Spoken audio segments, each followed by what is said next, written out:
வணக்கம் நண்பர்களே, நம்ம இந்த வீடியோ பதிவுகளில் என்ன பார்க்க போகிறோம் அப்படின்னு பார்த்தீங்கன்னா ராகி. ஆமாங்க, ராகி பற்றி தான் இந்த வீடியோவில் நம்ம முழுசாக பார்க்க போகிறோம். அதுக்கு முன்னாடி வீடியோவை ஃபுல்லாக பாருங்கள். சேனலை மறக்காமல் சப்ஸ்கிரைப் பண்ணிவிட்டு கீழே இருக்க பெல் ஐக்கானையும் கிளிக் பண்ணுங்கள். அப்போ தான் நம்ம சேனலில் போடுற வீடியோ எல்லாமே உங்களுக்கு உடனுக்குடனே நோட்டிஃபிகேஷனில் வந்து சேரும். ஸோ வாங்க வீடியோக்குள்ளே போகலாம். நம் முன்னோர்கள் அன்று தொற்று இன்று வரை உணவுப் பொருட்களில் சாப்பிட்டு வரும் உணவுப் பொருள் இந்த ராகி. இதனை சாப்பிடுவதால் எண்ணற்ற பயன்கள் உண்டு. அது மட்டும் இல்லாமல் உடலில் ஏற்படும் மாற்றங்கள் ஏராளம் உண்டு. இதில் உள்ள ஊட்டச்சத்துக்கள் மற்றும் உடலுக்கு ஏராளமான நன்மைகளை அளிக்கிறது. நாம் அனைவரும் அறியாதது ஒன்று. இதனுடைய நன்மைகள் பற்றி இந்த வீடியோ பதிவின் மூலம் நான் உங்ககிட்ட நிறைய விஷயங்களை சொல்ல போகிறேன். ஸோ வாங்க வீடியோக்குள்ளே போகலாம். ராகி சாப்பிடுவதால் ஏற்படும் நன்மைகள் என்னென்ன அப்படின்னா, ராகியில் கால்சியம் அதிகமாக இருப்பதால் எலும்புகளின் வலிமைக்கு உதவுகிறது. அது மட்டும் இல்லாமல் இது குறைந்த கிளைசமிக் குறியீட்டை கொண்டிருப்பதால் இரத்த சர்க்கரை அளவை கட்டுக்குள் வைத்திருக்க உதவுகிறது. ராகி உட்கொள்வது உடலில் உள்ள கொழுப்பின் அளவை குறைக்க உதவுகிறது. அது மட்டும் இல்லாமல் ராகியில் உள்ள நார்ச்சத்து செரிமானத்தை ஊக்குவிக்கிறது. எடையை நிர்வகிக்க உதவுகிறது இந்த ராகி. இது நார்ச்சத்து நிறைந்தது மற்றும் நீண்ட நேரம் பசி எடுக்காமல் வைத்திருப்பதால் எடை இழப்புக்கு உதவும். ராகியில் இரும்புச்சத்து அதிகமாக இருப்பதால் இரத்த சோகையை எதிர்த்து போராட உதவுகிறது. அது மட்டும் இல்லாமல் ராகி சாப்பிடுவது நாள் முழுவதும் மனதை புத்துணர்ச்சியுடன் வைத்திருக்க உதவுகிறது. ராகி குளிர்ச்சி தரக்கூடிய, குறிப்பாக கோடை காலத்திற்கு ஏற்றது. அது மட்டும் இல்லாமல் ராகி கஞ்சி போன்ற உணவுகளில் டிரிப்டோபான் இருப்பதால் நல்ல உறக்கத்திற்கு இது உதவுகிறது. குளூட்டன் ஒவ்வாமை உள்ளவர்களுக்கு ராகி ஒரு சிறந்த மாற்றாக உள்ளது. மற்ற சிறுதானியங்களில் இருப்பதை விட 5.30 மடங்கிற்கு ராகியில் கால்சியம் உள்ளது. மேலும் பாஸ்பரஸ், பொட்டாசியம், இரும்பு போன்ற தாது பொருட்களும் இதில் அதிகம் அளவில் உள்ளது. எலும்பு உறுதிக்கும் ஆரோக்கியத்திற்கும் கால்சியம் என்பது மிக முக்கியமான பங்கு வகிக்கிறது. அது தவிர ராகி இந்திய தட்பவெப்பநிலைக்கு முற்றிலும் ஏற்புடையதாக அமைகிறது. பலவிதமான சீதோசன நிலையிலும் இது வளரக்கூடியது. ராகி சாப்பிடுவதால் ஏற்படும் பலன்கள் பற்றி இந்த பதிவில் காண்போம் வாங்க. ராகி ஆப்பிரிக்க கண்டத்தில் உருவானது. 1000 ஆண்டுகளாக உகாண்டா, எத்தியோப்பியா போன்ற நாடுகளில் பயிரிடப்பட்டு வருகிறது. இந்தியாவில் சுமார் 4000 ஆண்டுகளுக்கு முன்பிலிருந்தே இருந்துள்ளது. அது மட்டும் இல்லாமல் ஹரப்பா நாகரிகம் தொடர்பான தொழில்பொருள் அகழ்வாராய்ச்சியில் இதனை ஒப்பிடுகையில் சில வகை ராகியின் புரத அளவானது அரிசியை விட 2 மடங்காக உள்ளது அப்படின்னு சொல்கிறாங்க. அது மட்டும் இல்லாமல் இந்த புரதத்தன்மை தனிச்சிறப்பு மிக்கதாகவும் உள்ளது. அதிக உயிரியல் மதிப்பு வாய்ந்த புரதத்தின் முக்கிய பகுதியான எலோசினின் உடலோடு எளிதாக கலந்து கொள்ளும் தன்மை உடையது. அதனோடு குறிப்பிடத்தக்க அளவில் டிரிப்டோபன், கிறிஸ்டமைன், மெத்தியோனைன் மற்றும் வாசனை மிகு அமினோ அமிலங்கள் முழுமையாக உள்ளது. அது மட்டும் இல்லாமல் இவை அனைத்தும் மிகவும் சிக்கலான ஒரு கலவையாக தெரிவதால் இவை மனித ஆரோக்கியத்திற்கு அவசியமானது என்பதை நாம் அனைவரும் புரிந்து கொள்ளுதல் வேண்டும்.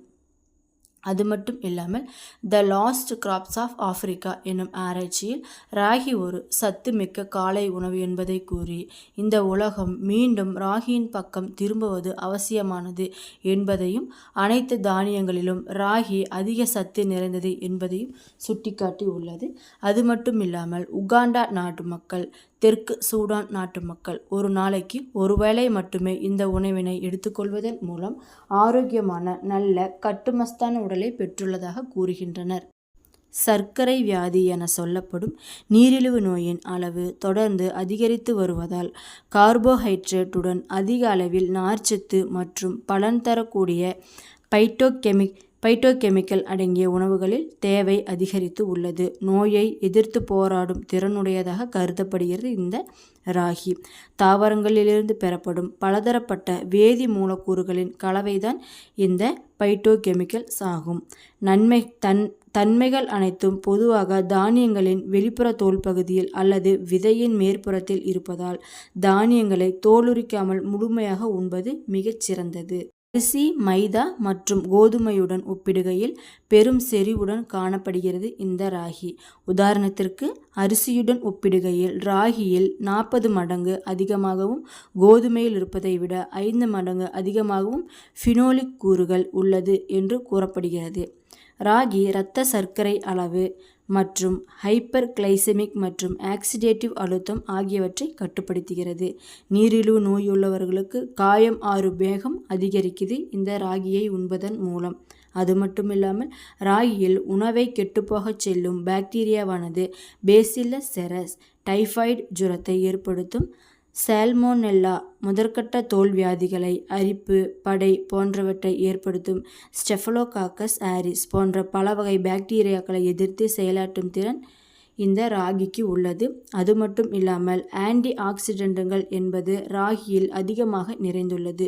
புற்றுநோய் மற்றும் செல்கள் சேதமடைவதால் உண்டாகும் வயது முதிர்ச்சி ஆகியவற்றிற்கு காரணமாகும் அதிகப்படியான ஆக்சிடேஷனை ஆன்டி ஆக்சிடென்ட்கள் தருகின்றது. அது மட்டும் இல்லாமல் ராகியின் மேற்தோலில் உள்ள ஃபினோலிக் அமிலங்கள், ஃப்ளேவனாய்டுகள் மற்றும் டன்னின்ஸ் ஆகியவை மிகச் சிறப்பான ஆன்டி ஆக்சிடென்ட் கூறுகளை கொண்டுள்ளது.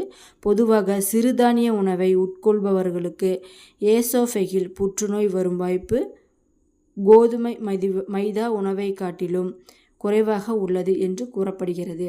அது மட்டுமில்லாமல் முதுமையை தடுப்பதில் முக்கிய காரணிகளாக இது வகிக்கிறது. கொலாஜன் கிராஸ் லிங்கிங் எனப்படும் மூலக்கூறு குறுக்கு இணைவை தடுக்கும் பிரத்யேக ஆற்றலை கொண்டுள்ளதாக கருதப்படுகிறது.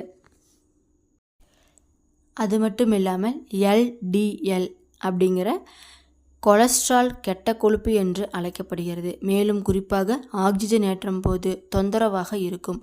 ஆக்சிஜனேற்றப்பட்ட LDL தமனிகளை வீக்கப்படுத்துகிறது. இது தமனி தடித்து தோல் அசி மற்றும் மாரடைப்பு அல்லது பக்கவாதம் ஏற்படும் அபாயத்திற்கு வழிவகுக்கிறது.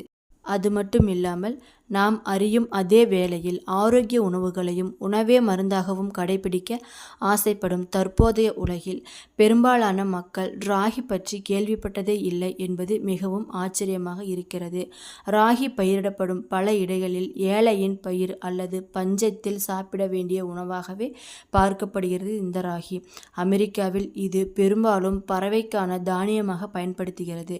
இது ஆப்பிரிக்காவில் குறைந்துவிட்டாலும் கிழக்கிந்திய பகுதிகளில் குறிப்பாக விவசாயத்தை வாழ்வாதாரமாக கொண்ட விவசாயிகளுக்கிடையே இது இன்னும் ஒரு முக்கிய பயிராக உள்ளது. ஆனால் இது பெரிதும் புறக்கணிக்கப்பட்டு வேகமாக மறைந்து வருகிறது. அது மட்டும் இல்லாமல் இது மிகவும் கடினமான பயிர் போன்ற போதிலும் குறைந்த தண்ணீருடன் வறண்ட பகுதியிலும் கூட வளரக்கூடியது.